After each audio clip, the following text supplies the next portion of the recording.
What's up, guys? Welcome back to the channel. Boozer. Thanks for stopping by. Hopefully, you guys having a good start to the week so far. In today's video, we got some interesting news here. This is the news, actually. This is the news for the Assassin's Creed collab.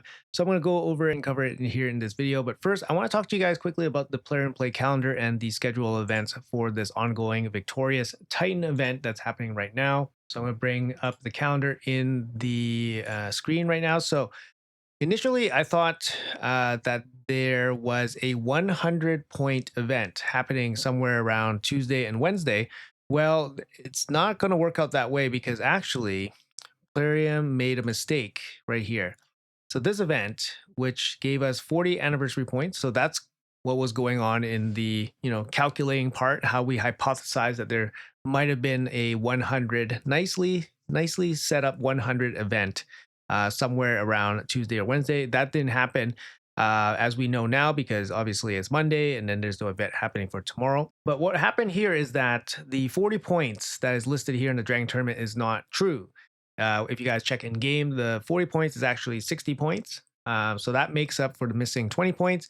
And then if you just include the gear enhancement event, even though it starts on the 24th, if you just include it, then it's going to add up to exactly 890 points for the first week. So, a little bit of a mix up there. And then obviously including the gear enhancement event in the first week, it seems a little bit off because they said the first week ends on the 24th, but then this event starts on the 24th. So a little bit of mix up there. I don't know, it is what it is, but just wanted to add some clarification to what we said last week about the potential for an event happening tomorrow. But anyways, let's get into this announcement here for you guys. All right, guys. So here's the big announcement. This is the one we've been waiting for the Assassin's Creed collab. This Thursday, March 26th, we're planning to launch a Pirate Path event. This is our chance to get the legendary champion Edward Kenway and other valuable goodies. You'll be able to earn event points by upgrading champions, so champion training and summoning champions from shards. Okay, guys. The rewards you will earn from this event include the legendary champion Edward Kenway, his 5-star soul, 400 Titan points, and other rewards. And there's an avatar in there as well. This event will last 4 days. Yeah, this is a massive hero's path, guys. And the fact that 400 points hangs in the balance in this event is actually very, very painful. So from their previous announcement, they said that there's going to be 860 Titan points for the second week of the Titan event. Now we know that 400 out of those 860 is from this single hero's path, which is absolutely nuts. So this might throw, a wrench into some plans here. Keep in mind that if you're going to go and try to get the full 1500 point reward here, you can only miss 250. So technically you could miss 250 from this hero's path for Edward Kenway.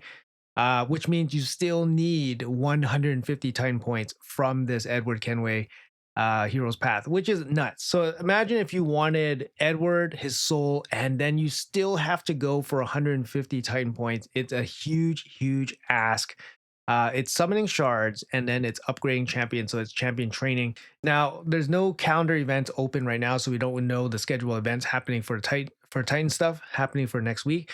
Hopefully there'll be some opportunities for like double dippings for example, like a dungeon diver that's happening, or a tournament, a dungeon tournament that allows us to farm food at the same time. Like just give us some more opportunity to double dip with the training and stuff. But make no mistake, this event is going to be a shard event, guys. It's either you have it or you don't. If you don't have the shards, you gotta, you can't really make it up with training. It's just a lot.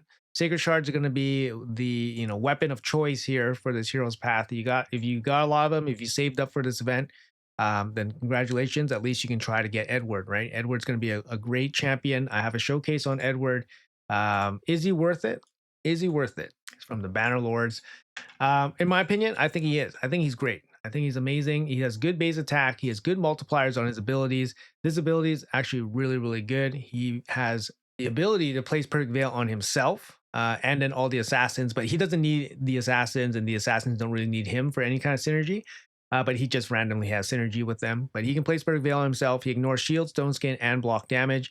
This is all very relevant. Unfortunately, no unkillable. Unkillable seems to be the buff the survivability buff that is giving maybe most people more problems because there's just not so many good ways to get rid of unkillable. But he handles stone skin and block damage. And then he places block revive on them. This is on a 3-turn cooldown, by the way, which is very, very quick for an ability of this nature. He also brings a very, very strong AoE ability as well on his A2. It's a double hit. It's on a 3-turn cooldown. The first hit, he steals all the buffs from the enemies and it decreases the turn meter.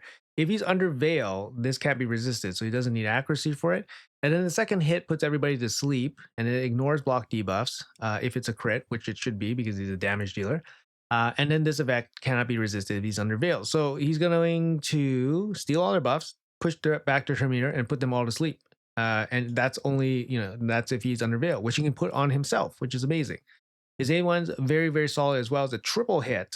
And then he has a huge, huge turn meter pushback decrease here. And again, if he's under Veil, it cannot be resisted. His passive, same passive as all the other assassins. Everything is permitted. It's a little bit of extra damage when they reach this 25% threshold.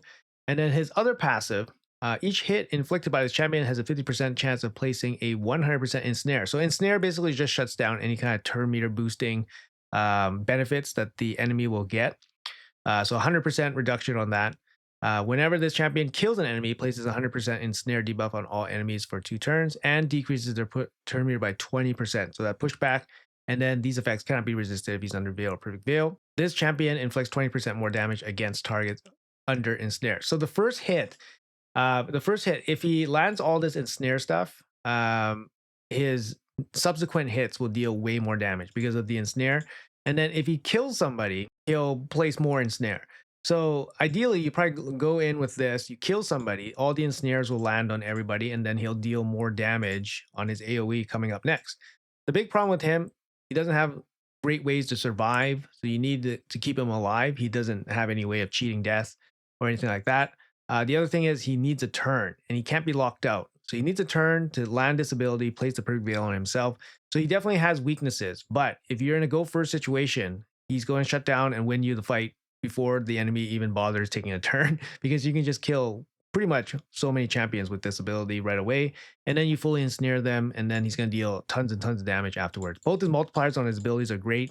He has good base stats overall. You still need him to ignore defense, so you're probably going to still need to build him with ignore defense sets. He's not the perfect champion, but he's very, very good. Now, if you're in the mix to try to get Edward, but you also want his soul, I would definitely recommend going for Edward, of course, and then saving his soul for, like a future project, right? Because as long as you have the champion, you can get his soul from the altar. But Edward won't be available after this collab ends, which is ending the first week of April. So my advice, if you want to get Edward and leave his soul, off the table. The other thing is these Titan points. You have to get 150 Titan points if you still want to be in the running to get the 1500 Pelops 5-star soul. I would say that might be something that holds precedent, especially if you are already kind of committed to some of the earlier events to try to go get the Pelops 5-star soul. I think getting the 150 Titan points will be much cheaper than going for Edward's 5-star soul. And it really depends. It really depends on which one you value a little bit more. Edward would benefit from, obviously a little bit of accuracy, obviously more damage from the higher blessing, but so would Pelops. Pelops would benefit quite a lot from the 5-star soul as well. So it really depends on, where you want to use them or which one's going to be more valuable to you. But 150 time points is probably going to be much less expensive than Edward's full 5-star soul. Now, how much will Edward cost? In terms of overall, like just a rough guess, it's probably going to be somewhere between 15 to 20 sacred shards worth. I would say 15 would be very, very generous from Plarium if they want to drop him that low, but I probably think he's probably going to be closer to 20. Leonardo, for example, Void Legendary from the last collab, I think he was like 21 and a half, somewhere around there, and his soul was 19 or so. Edward is going to be, a little bit less, maybe 10% less, just by being, non-void and all that. But, he is a good champion, and then he is going to be the last hurrah for Plarium to try to get resources from us from this collab. So just looking at the end of March here, beginning of April. So Edward's collab is going to start on 26, and it's going to probably last until the end of the weekend. That gives us basically 1 weekend left. So it gives us this weekend. for the end of the Assassin's Creed collab. And this weekend should be a champion chase. So this champion chase event for the last weekend, it's most likely, if most likely it will be a winner take all for probably Pontiff. Pontiff, which was the boss for the event dungeon. I would see most likely he would be a winner take all here. I'd be surprised if he wasn't. I'd be even more surprised if it was Bayek. That would be crazy. That would be the craziest if it was Bayek. And could probably single-handedly save this Assassin's Creed collab. I mean, in terms of just generating hype and like just making everybody kind of like, oh, this was actually worth it kind of thing. Because Bayek is obviously the best champion from this entire collab, but he already had his guaranteed champion, which is a champion event, which was a winner take all, which obviously limits the amount of people that can get him, and a lot of people not happy about that. But there's 1 weekend left before the end of the Assassin's Creed collab, so who knows, right? My guess, probably winner take all champion chase for Pontiff coming next week, since Edward is off the table this week, right? Now, personally speaking, I have Edward on my account. I actually pulled him from an ancient shard during one of his boosted events. I have him built out and I have him mastered and booked. So he's ready to go, but I'm just waiting for his 5-star soul. So I'm going to pick up his 5-star soul during the Titan event, and then I will pick up the remaining Titan points. I'm not sure how deep I'm going to go with the Titan points here. I would like to take a look at the released events before I make a decision, but I can skip 250 if I wanted to. Most likely I'll end up doing that. But yeah, 400 points in this Titan event along with Edward and his soul. It's just nasty, right? It's just nasty. Plarium knows that, this is probably the event for the collab. And yeah, they're going to put everything on the line here, make sure everybody spends everything they've been saving. Also, during this Heroes Path event, there's probably going to be some progressive boosts on the shards. We don't know any of that info yet, but I wouldn't expect it to be anything really, really strong, because people will pull shards regardless if there's a boost or not for certain champions. But I wouldn't expect a 2x boost for any shards. It's probably just going to be a progressive event. I'll share that news when I get a hold of it. For the alt account, it's going to be a little bit more interesting because I have much less sacred shards on my alt account. This account I have 57, and then my alt account is 34. So I'm not sure whether I want to spend all my sacred shards there for Edward and his soul. I want to prioritize the Titan event most likely, and then we'll go from there. Maybe we'll just pick up Edward as the champion, and then we'll see. We'll see how much the total cost is. It's going to be interesting. But yeah, this is not a very friendly event because they jam so much into it. And if you don't have a lot of resources stacked up, you're kind of out of luck. So if you're a new player going after this, don't even bother. The only people that can go for this are people with a lot of saved up resources, or people that are willing to spend a lot of money. And it's going to be really, really expensive. So keep that in mind. Don't hop in if you don't need to. Save those resources for another time. But just a bit of warning here, especially for brand new players hopping into the game, trying to get Edward and doing the Assassin's Creed collab stuff. These events, huge events for resources. You got to save up a lot for a long time, or you got to spend a lot of money. That's about it. There's no other way to go around it. You can't really get these rewards any other way. So anyways, guys, that's going to be it for this video. Hopefully it was informative for you guys. Let me know in the comments below what you guys think about this. Are you guys going to go for Edward, his soul? Are you guys going to still go for the Titan points as well? It's pretty crazy. I know a lot of you guys have been saving up your resources just because the Assassin's Creed collab has been a little bit on the lame side, I would say, considering that it's lasted, it's lasted 3 months now, right? Feels a little bit drawn out, to be honest. Anyways, let me know in the comments below. Thanks for watching until the end. Appreciate you guys. Have a great day. And yeah, I'll talk to you guys soon.